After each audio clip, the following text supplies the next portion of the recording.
BARK Radio. What's good, everybody? It's Robo from All Bark back with another video, and today I'm bringing you my final 2025 NBA mock draft. It is officially draft week, so I'll be breaking down my final predictions for all 59 draft picks and breaking down each player in the process. I also again wanted to mention that all the heights listed in this video are the NBA Combine's barefoot measurements, so everyone will play taller on the court, but this is the best way to compare everybody's true heights. But that's all I got for the intro, so without further ado, let's go ahead and get right into the video, starting with the honorable mentions. Before we get into the mock, here are my honorable mentions. These are all the guys that I do not currently have getting selected, but I definitely could see a team taking a chance on in round 2. This is in order, starting with Bryce Williams out of Nebraska. It's not as thought out as my draftees, but still in a pretty good order. Let me know your thoughts on there's anyone here you think deserves a shot in the draft. I'd love to hear everyone's thoughts on these guys, or even some players that may have left off the list. With that said, let's go ahead and get started with the mock at the top with Dallas. The Dallas Mavericks are no doubt making Cooper Flagg the #1 pick. He was the National Player of the Year as a freshman after one of the more dominant two-way seasons we've seen from a freshman in some time. And he's still just 18 years old and averaged 20 points a game, and showcased the versatility, dishing out 4 assists, shooting at a high clip, and being an incredible defensive presence for the Blue Devils. The shot-making jump late in the year is proof he can be a #1 guy in the league to me. The handle and continued shot improvement is what can separate him into a superstar at some point. Now 11 points for Arizona. The down one. Flagg kind of taken over by Gillis at Duke. Flagg pushing, looks at the clock, fires a 3. Down it goes. Not bank it in. Malawach keeps it alive. Somehow it ends up in Flagg's hand. The Spurs could of course still make a trade, but it seems likely they stay at 2 and select Dylan Harper. Sure, they've got guards already, but Harper is unanimously #2 prospect in this draft with a super high ceiling. Harper dominated on the floor for Rutgers this season as an offensive engine. He's got a rare blend of scoring, playmaking, and size, the lead guard spot, that make him such a great prospect. He can score at the rim, has a strong handle and burst, and the jumper's come along as well so far. His skill set is similar to a Cade Cunningham or a bigger Jalen Brunson, and the Spurs can take him and clean up that guard situation later. Look at this. Harper! Dylan! Top 10 in the conference in assists. Harper splitting the defense. A step. Scoring line. There's Harper. Students counting down. He got right to the basket. I've got the Sixers taking VJ Edgecombe with pick 3 after Ace Bailey canceled his workout with him. VJ grew a ton this season at Baylor. He wasn't much of a scorer early on, more just an athlete, but as the year progressed, he took a major leap as a scorer in creating his own offense. Before the year started, he was a potential top 5 pick despite those clear shooting questions, and now he's solidified himself there, projecting to be at least a decent shooter and a good two-way player. And again, the main attraction with VJ is the freak athleticism and defense, and I like his fit there in Philly. Stolen away, breakaway. Rob Ryan is Trying to find the open man. They do. Edgecombe. Got him. One of them quickly. I agree. Right. If it isn't going to be Ace Bailey, then the Hornets should look to add Trey Johnson into the young core, in my opinion, rather than Con Knipple at 4. He's a bigger scoring guard at 6'5" without shoes. He's pretty reliant on the jumper as he's lacking a bit in explosiveness, but the shooting and touch in the mid-range is such a strong area of his game. He's established himself as a top 5 or 6 guy in this class. He shot almost 40% from deep on good volume and had a near 90% free throw percentage, and he can defend on ball well enough to suggest he'll be a plus on that side in the future, which could be big for his versatility since he hasn't really shown to be much of a playmaker yet. Johnson, step back 3. Of course. Seam. Well played by Conwell. He's going to elevate corner 3. The Jazz definitely could swing for upside with Ace Bailey, but it sounds like there isn't a ton of interest there, so I've got him taking Con Knipple at 5. Although it's not my favorite pick, I obviously understand the fit for them. He's an incredible shooter, and as the season progressed, he blossomed as a more all-around offensive player. When Cooper Flagg went down for a few games with an injury, he stepped up and came away with ACC tournament MVP. He showed some more scoring versatility and passing along the way. The defense wasn't an issue at the college level, but there's some limitations there clearly. However, the shot making and playmaking are what make him a really strong option for the Jazz. He always brings energy. I've got Ace Bailey falling to the Wizards at 6 after all his recent pre-draft news with him and his camp seeming to want to end up here. His ceiling is sky high, and he wants to land somewhere that he can be a focal point. The shot making this season was a level you really can't ignore no matter your opinion on him, and I think his shot creation took a bit of a leap compared to early on in the season, and the athleticism of his size is more than enough to be a top 5 pick. His size and length make him a strong upside defender, especially with his ability to help around the rim, and the shot selection could get a lot better in a stronger situation to me. Just 5. He fires a 3. It'll work a lot better. The ball's going in with some of these guys. Oh, the cross. Bailey. On with 4. Rice inside. Oh. Here's Bailey again. Knifing inside. Bailey to the rim. I like Jeremiah Fears as the point guard of the future for the Pelicans at 7. Not only does he fit a need, but his potential is star level to me. Fears was one of the best young guards in all of college basketball and skyrocketed on the draft boards this year. His speed and quickness are on a different level than most guys, and he's got a knack for drawing fouls and hitting clutch shots down the stretch. The jumper has to be better and more consistent in the future. He didn't shoot well at all this season, but he's going to grow in that area, and he's got the form and occasional results to suggest that it'll improve. Fears on the drive, cut off, steps back. He's got to get it off quick. He does. Wagee. Where Fears is dangerous. Look at that. I've got the Nets taking Derek Queen over Kaman Malawach at 8 here. I'm not sure what the future holds for Claxton in Brooklyn, and regardless, I think Queen's skill set fits as a counterpart. Queen had a really strong year for Maryland. He won Big Ten Freshman of the Year over 4 other projected lottery picks. He's got a really well-rounded offensive game with great touch around the basket, a ton of strength on his frame, and some pretty advanced IQ as a playmaker out of the post. You can really see the Jokic study in his game for sure. Defense is a question mark for sure, especially with his weight concerns, but his mobility is not affected much by it, and the offensive ability definitely sets him apart from other big men in this class to me. From the out of bounds to the freshman Queen, who's driving, floats it. Kaman Malawach is a strong fit in Toronto to me, as he's definitely a raw prospect, but he has a ton of size and length at a position I need for the Raptors. His defensive potential is sky high, and he dominated in his role as a setup scorer and put back big man at Duke, shooting over 70% from the floor and knocking down an occasional jumper. However, Malawach can be much more than just a role player in the dunker spot. He's got some potential as a shooter, and he's an excellent screener in the pick and roll, and defensively is where he really shines. On tape, he's super disruptive and tough to score over in the paint because of that reach advantage he has. Knipple, 11 first half points. After the KD trade, the Suns are a wild card in this draft and could go several directions at pick 10, but I'm leaning towards them taking a high field wing who can shoot the ball, and Carter Bryant fits that while having a fun ceiling they can develop. I was early on Bryant, and he eventually came around later in the year with a minute spike. The usage rate is concerning, but his minutes and role saw lead because of his disruption on the defensive end and ability to knock down shots. And as time goes on in the league, I think we'll see Carter turn into a really well-rounded player. He can give any team smart, efficient, high-energy minutes on the wing. Working it around out of that timeout, short for Bryant, who takes it. In the trees, Bryant for 3. The Blazers just feel like a great landing spot for Noah Esenge. He's another lanky French wing prospect with some questions on the jumper, but enough size and fluidness to warrant a lottery selection. The shot hasn't been great this season, but he looks comfortable shooting the ball and has been strong recently, and has found ways to score efficiently regardless. He gets to the line pretty consistently, and he's putting up about 11 points a game as an 18-year-old playing in Germany's top league. With his frame and motor on the wing, I can see a lot of teams loving him in the late lottery, but the jumper will need to be a part of his game going forward since he's not a stellar athlete.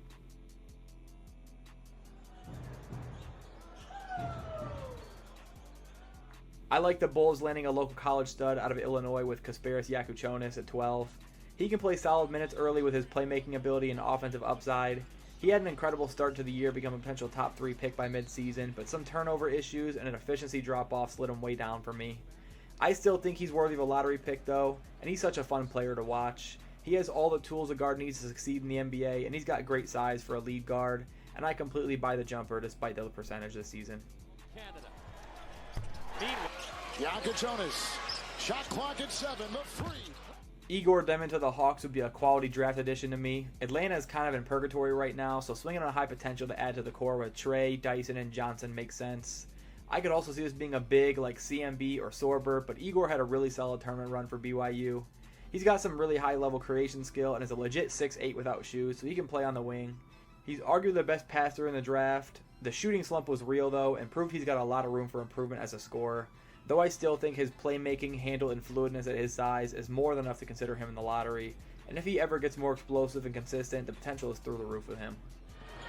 Gives it up. Here's Demon, drives. I think the Spurs target Colin Murray Boyles with pick 14. He was one of the best front court players in the country this season at South Carolina. Despite finishing last in the SEC, he managed second-team all-conference individually. The 6'7" big man has improved his game a ton, becoming a potential top 10 pick this season. He's still more of a non-shooter, but he could continue to grow in that area, and even without that, he impacts the game in so many ways on both ends and dominates in the post. He's really crafty with the ball and has taken a real leap as a playmaker on the offensive end while being a difference maker defensively, which could make him a really nice fit in San Antonio with Fox, Harper, and Wemby. Oklahoma, the Sooners get another chance. The Thunder have picked 15 and definitely could look to add some win now depth. Nate Clifford is a perfect option to me. He came back to Colorado State to be the leading scorer this season, and he did exactly that, putting on some absolute clinic performances to close out the year. He also landed on the Mountain West All-Defense team, showcasing that two-way ability and locking himself in as a first-round pick. Clifford has put everything together this season, dropping 19 and 10 a night on 50% from the field. Now that three ball is hitting at a pretty impressive volume, I think the production, two-way ability, and clear leadership values make him a potential lottery pick in this draft. So good, it's Clifford turns the corner. The Grizzlies traded away Desmond Bane for a massive pick haul, and now with pick 16 need to add some shooting talent around Ja. And despite some poor measurements, Jace Richardson is a great option for them. He became Michigan State's #1 option offensively, putting up some huge scoring nights on high efficiency and consistency in the process. He is a smaller two guard at just 6'1" without shoes, but his ability to score was not impacted by that. The bag is advanced, he made a ton of tough layups and floaters in traffic, and has a really strong handle to beat defenders to the rim. And on top of that, the jumper is extremely pure, and a breakout at that level of efficiency this early on in the process is a great sign going forward as to what he can become. Most of them in the first half. Richardson is going to take it himself. He's got another gear. The Wolves may lose Naz Reid this summer or do some shuffling with the roster, and so as of right now, I can see him drafting Thomas Sorber as a development frontcourt piece. Sorber is one of my favorite guys in this draft class. An injury ended his freshman season at Georgetown mid-season, but we saw more than enough with him to believe he's still worth a first-round pick. Sorber is just an all-around big who impacted the college game in several ways at just 18 years old. He can score, pass, rebound well, and defend at a high level, and just measured in with a 7'6" wingspan and a 9'1" standing reach.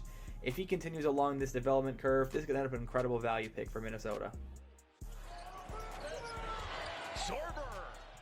I still think the Wizards continue to stack high-ceiling young talent with Georgia Ford, Asa Newell. Newell's still a near lottery level prospect for me. He fits a role I really like in the league as an athletic stretch big who thrives in the dunker spot. He can play both the 4 and the 5 at times. He had some great games at Georgia this year displaying his freak athleticism. He's over 6'10" in shoes and as fluid as a wing on both ends of the floor. He showed a solid jumper, and defensively he can switch and run the floor in transition. His free throw percentage suggests growth as a shooter soon, and paired with his athleticism and aggression, it makes him even more enticing to consider. Asa Newell, he is so unselfish, but when he goes to the bucket, I like Will Riley as a potential fit for the Nets on the wing. He's got great upside and just had some really strong measurements coming in at a legit 6'8" without shoes. He finished the back half of the season really strong, becoming a more consistent scorer for the Illini, and it led him to being named the Big Ten Sixth Man of the Year. His shooting splits finished a bit lower, but we've seen the shot making on display, and he's had some big scoring bursts throughout the season. With his size, scoring traits, and age, he'll definitely be a first-round pick, and I love the fit in Brooklyn. Riley's had a great second half on the move. 2023. Shot clock at 1. Riley's got to fire. It's off in time. I like Nolan Traore here as a high upside bet from Miami. He had a pretty rough season after some high expectations, which really lowered his draft stock for a while, but he's in the midst of a late season surge. But regardless of that, I still think it's obviously just not quite there yet to be a lottery guy. So looking at him now, he's a 6'4" lead guard who's best as a playmaker and downhill scorer using that quickness. He dishes about 5 assists a night and could still be another future star in the NBA as the early hype was there for a reason. We just need to see more consistent shot making with him. De moyenne. 40%. Sur un mec comme ça, on veut des noms. Nolan Traoré qui est passé encore une fois, il va trop vite. Jawan Behringer fits a need and a high potential bill I think the Jazz should swing for in this draft. Behringer has moved on my board consistently throughout the year as his performances in his role have gotten better and better. The volume isn't high enough for me to fully buy into him as a player yet, especially considering how little he gets involved on the offensive end. But he's going to get drafted based on what scouts believe he can be with an expanded role, and that's as a defensive-minded big man, protecting the rim and switching on defense to disrupt plays with that mobility he's got. I like Danny Wolf here at 22 for Atlanta. They've got some great defensive pieces on the squad that can let his offensive ability shine more. Danny ended the year on a strong note, helping Michigan make the Sweet 16, and 7-footers with his skill set are so rare, and he continued to be a playmaker for Michigan while leading them on the glass as a near double-digit rebounder. He can put the ball on the floor and isolate to get buckets, and off the ball, he's got legitimate range. He shot under 34% from 3 though, so I wouldn't say it's a strength of his, but he is a capable shooter. However, the long-term defensive ability against NBA bigs is a definite question. On the bounce here, Wolf crosses, spins. The Pelicans should be swinging for potential at positions of need, and I don't think there's a higher ceiling left on the board than Rasheer Fleming. His performance this season shot him into lottery contention. He didn't end the year in the way he wanted to, and I can see that dropping him into this range of the draft. All year, though, he was one of the most productive players in the country with a ton of versatility. The athleticism and shooting is obvious, but he's shown creation flashes and elite defensive tools and instincts, using his 7'5" wingspan to his advantage to just outmatch opponents and take over games. Second behind David Dixon. Fleming. Cedric Coward makes so much sense for the Thunder, and honestly, he could be the pick at 15, but I'm a little less high on him than some others, and so I have him off the board here for them at 24. He transferred to Washington State from Eastern Washington this offseason, and although an injury ended his season after just 6 games, he was super impressive, breaking out to 18 points, 7 rebounds, 4 assists, and 2 blocks a game while shooting 40% from 3.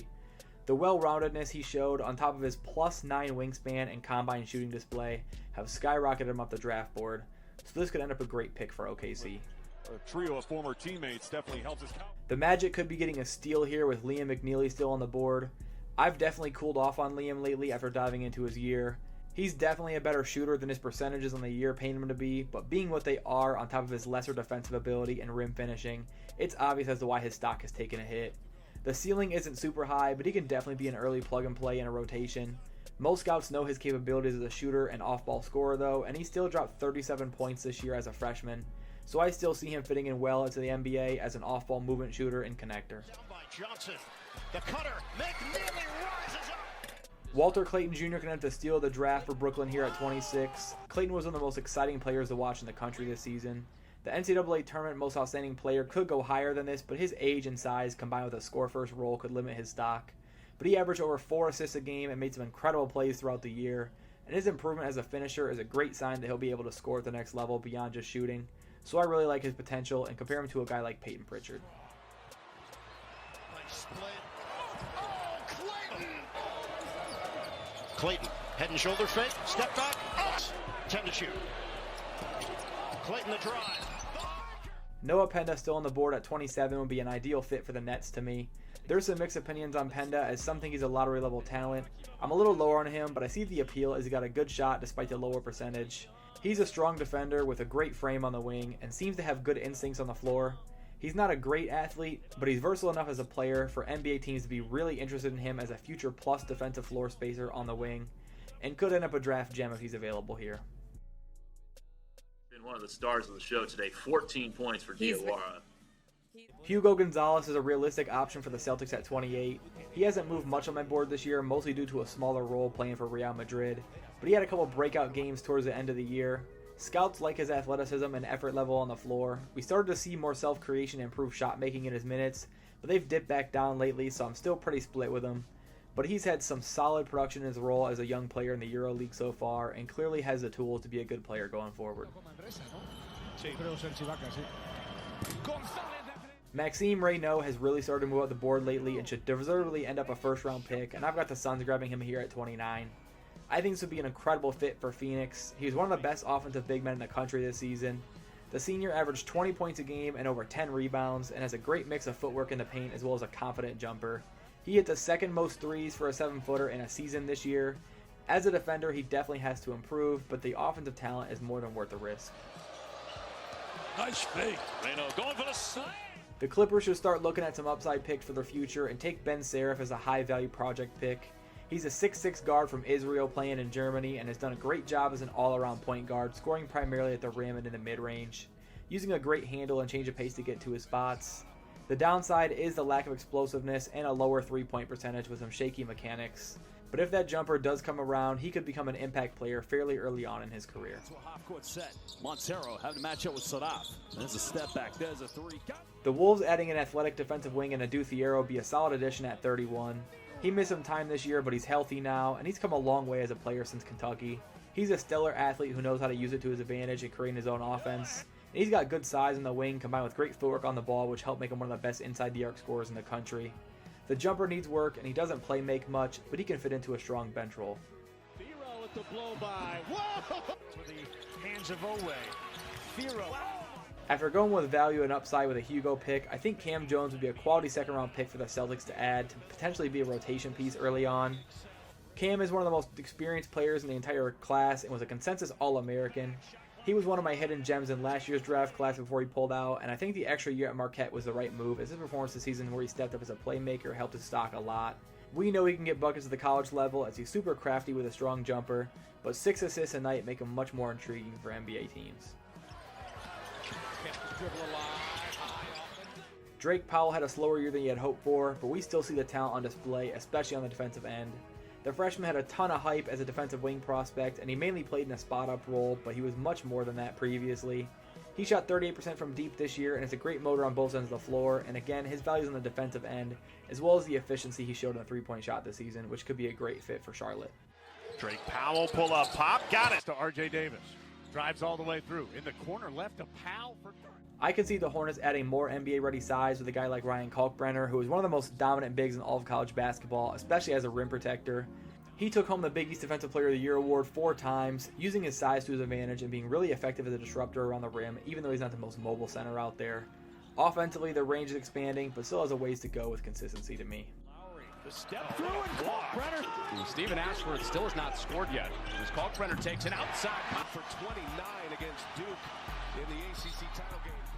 Alex Tui could be a strong round 2 addition for the Sixers core. He flirted with the draft process last cycle but chose to return to the NBL, and this year he improved quite a bit. He's shown more aggressiveness, especially getting to the rim, and I think the shooting is something a lot of people will think be a strength of his with some time, as he's already made some strides in that area year to year. Will they do it? Did anyone really do it? Jameer Watkins has risen on my board a fair amount lately, especially with a bunch of withdrawals. His stock has been fairly stagnant compared to where it was last year, but his level of play this season was still solid. He's a 6'7" wing with good strength and a ton of athleticism who's working on the jumper despite, again, a lower percentage this season. And while he's still up and down, I definitely see the improvement, and he's got a lot of value as a defender and athlete on the floor regardless.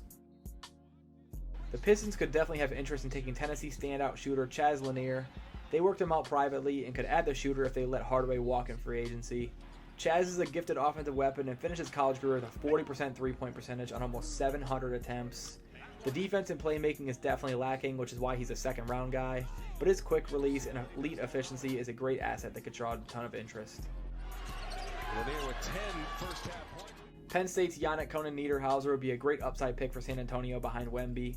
He's skyrocketed up the ranks after a really strong showing at the G League Elite Camp where he earned a combine invite. So much so that despite me not being super high on him, I'd expect him to get drafted pretty early on in round 2.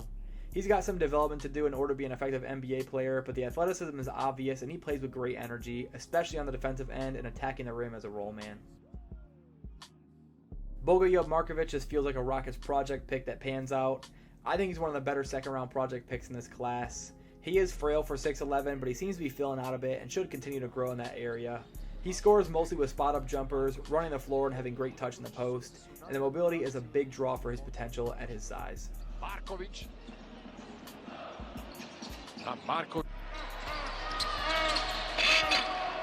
I think the Wizards take a stab at a potential draft gem here with Hansen Yang.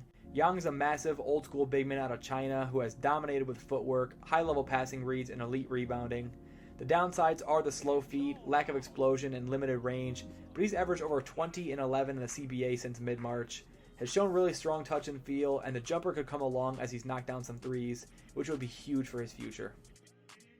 The Warriors add arguably the most NBA-ready player remaining in the draft in Janai Broom.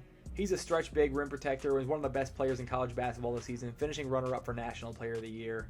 He's an all-around big man with production in basically every category. He put up 2.5 blocks a night and a 19-point double-double with clear playmaking flashes out of the post. With him, you're getting a complete NBA-ready post player, especially if the jumper continues to improve. Back for Broom. The back in. Broom. Fade away.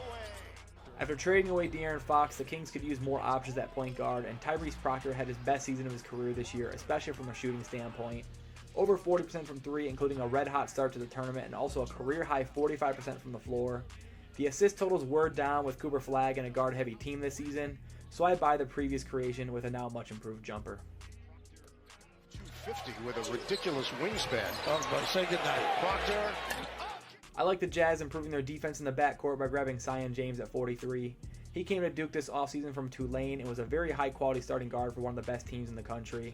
James landed on the ACC All-Defense team this season and has good size for a guard listed at 6'6". He shot over 40% from 3 this season, so the shooting value on top of the defense could help him outperform this draft slot. Active when he's in the game. Nice slip. The roll. Extra. I think the Thunder add some more big depth and select Rocco Sikorsky down here in the middle of round 2. He didn't get much playing time in the NBL after entering the season as one of the higher upside players in this draft, but he does have great size at the center position, standing around 7'3". He's not the strongest and lacks speed and quickness to be as mobile as he needs to be right now, but he does make up for it a bit though with his solid defensive instincts and obvious youth. The Bulls grabbed some elite shooting on the wing by picking Kobe Brea 45th. Brea is the best pure shooter in the entire draft class, and in terms of percentage has been arguably the best shooter in all of college basketball over the past few seasons. His downside is the major flaws on the defensive end, as well as a lack of creation and on-ball ability, but as a straight-up shooting specialist, I definitely think Brea can find a spot in the league. We'll try to lock him up tonight. Brea will shoot from the outside. Eric Dixon is my pick for the Magic's 46th pick. Dixon is also one of the best scorers in the country this season, leading the nation in points per game with 23 a night. Even with his age being a clear negative and some athletic limitations as a tweener big man, the season he had as a versatile bucket getter should give him a shot in the league. Proof is in that. 4 for their last 5. Dixon. One more point from the all-time record. Into the paint. Up and under. Amari Williams continues to rise for me, and I think the Bucks could be a landing spot. He's a super physical big man listed at 7 foot 260. He's a special passer out of the post, showing the playmaking upside, and he rebounds the ball exceptionally well. His rim presence is strong on both ends, and despite his age, I definitely see him getting an opportunity in the NBA because of his ability on the interior. There's another block for him. He'll go the other way. I've got the Grizzlies taking Nevada wing Kobe Sanders with pick 48. Sanders was a standout performer at the Portsmouth Invitational and earned himself an invite to the NBA Combine, skipping the G League Elite Camp entirely. He's a 6'7" scorer who averaged almost 5 assists a night this season, showcasing his ability as a lead initiator. He's not an incredible athlete, but passable, and the well-rounded offensive skill set can make him an impactful player. Run a lot of half-court sets and very good at it too. Sanders. I like Javon Small's fit with the Cavs in round 2. He's another smaller veteran college point guard who has produced more than enough to give himself a shot at an NBA future. The Oklahoma State transfer showed out at West Virginia this season as both a scorer and a playmaker, putting up almost 19 and 6 a night, generating more draft buzz around his name as a potential bench piece. Small, in trouble, spinning, look at that. Yes, I am 5'11" with shoes on. I've got the Knicks keeping RJ Lewis in home at MSG in round 2. This season, RJ developed into one of the best players in the entire country at St. John's. The All-American and Big East Player of the Year averaged 18 a night at 6'7". That scoring ability as a taller guard will be intriguing to NBA front offices. His best abilities are getting to the rim, drawing fouls, and scoring inside the arc, and playing with great energy. Lewis from the outside. After the finish Micah Peavy had to his senior season at Georgetown this year, the NBA draft looks like a real possibility. I've moved him up quite a bit on my big board lately. He played an absurd 37 minutes per game this year and shot the three an entire 10% higher than he did in the rest of his college career. And again, shined defensively where his real value lies, as a potential 3-and-D contributor in round 2. That's wide open inside. I think the Suns will still likely look to add NBA-ready talent through the draft, and John Tonja is another experienced college scorer who can fit on the wing. The Colorado State and Missouri transfer landed on first-team All-Big Ten and was a consensus All-American for Wisconsin this season, putting up almost 20 points a night on great efficiency along with an incredible free throw percentage. From the three-point line, so he's comfortable out there. Tonje will try a triple of his own. Tonje on the drive, hangs and... The Jazz definitely could continue stacking young talent with every pick, so Dink Pate could be a viable option here rather than taking an older prospect. Pate's another big guard who had some higher hopes but just hasn't put it together. There's a lot of highs and lows with his performances in the G League, especially in terms of his jumper, but his ability to create looks for himself as well as his versatility due to his size and skill set definitely make him an intriguing selection. I've got the Pacers grabbing Andrew's brother Ryan Nembhard at 54. Ryan led the country in assists this season, nearly putting up double-digit numbers at the college level, which is a very rare feat. And he followed up this season with a really strong NBA combo performance, showcasing that passing ability and jolting his stock up the board. Nembhard's vision exceptional. He got bumped off his spot, and he's still... 3 good looks, though. Remember, he had the first 11 points. The Lakers will obviously add a veteran center, but it doesn't hurt to draft one either, and Vlad Golden's an absolute monster. He's had an eventful career going from Russia to Texas Tech to FAU and then to Michigan, where he was just a dominant force in the paint, averaging over 16 a night this year. But the recent development of a jump shot this season has definitely made his NBA future a lot brighter. Picked up by Golden. And the Wolverines the other way. Driving home. Hunter Sallis shot up draft boards last season with a breakout year at Wake Forest, but inconsistency forced him to return to school. This season he produced more, but the inconsistency was still there. When he's on, he looks the part, but when he's off and forcing tough looks, you can see why he came back. And the three-point percentage was pretty rough again, but you can obviously see why he's still worth a look in late round 2. To keep the top offensive rebounder in the ACC, and off the board. Lachlan Olbrich could be a really intriguing second-round pick for the Magic. Coming out of the NBL, Lachlan showed his upside, soaring through the draft process, earning a combine invite and producing a double-double in both scrimmage games. He does have some athletic limitations and isn't gifted with great size, but he has enough to fit in at the 4 or a smaller 5, and his instincts can help him carve out a role as a high IQ big man off the bench.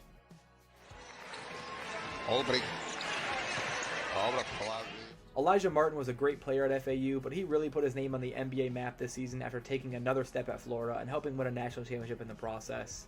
He is a smaller 2 guard at just 6'2", but his athleticism and strength coupled with a solid jumper could help him carve a future in the league. Good three. I agree. Get it ahead.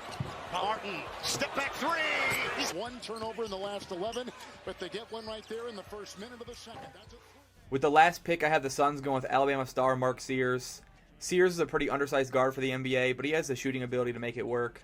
The year started kind of up and down performance-wise for him, but he had his moments, especially in the postseason.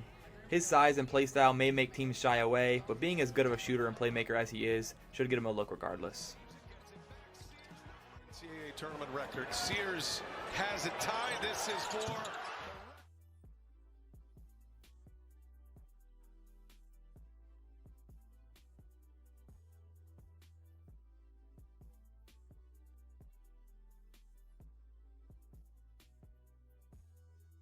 That's it for my final 2025 NBA mock draft. Let me know your thoughts down in the comments below on the mock as a whole and who you want to see your team draft this year. As always, thanks for watching. Feel free to like and subscribe if you haven't already, and I'll see you guys in the next one. Peace. BARK Radio.